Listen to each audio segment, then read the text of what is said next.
અને આ જૂનો ને જાણીતો જગદીશ ઠાકોરનો અંદાજ છે અને એ અંદાજ સાથે અહીંયા તેઓ મતદારોને રીઝવતા જોવા મળ્યા હતા। બીજી બાજુ સાંસદ ગેનીબેન પણ પહોંચ્યા છે અને ચૂંટણી કમાન, ચૂંટણી પ્રચારની કમાન એમણે હાથમાં સંભાળી છે। એક સભા પણ ગજવી હતી અને એની સાથે સાથે જે લોકસભાની ચૂંટણી વખતે, જે વિધાનસભાની પેટા ચૂંટણી વખતે આપણે શબ્દો સાંભળ્યા હતા એ જ શબ્દો ફરી એકવાર અહીંયા સાંભળવા મળ્યા। રાજપુરમાં જ્યારે એમણે સભા સંબોધી તો કહ્યું હતું કે ભાજપવાળા જો પૈસા આપે તો એ લઈ લેજો, એ કોઈ મજૂરીના પૈસા નથી।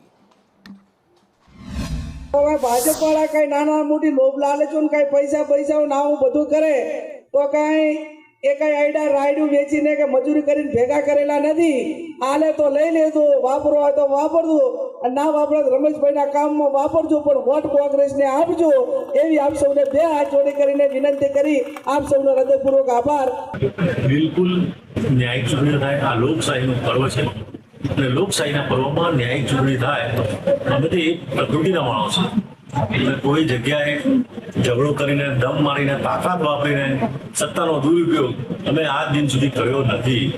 આ કોંગ્રેસનું કલ્ચર છે, ધીરે ધીરે બહાર આવી રહ્યું છે। ભૂતકાળમાં કોંગ્રેસે આ કામ કર્યું છે એટલે એમને બધું આ કામ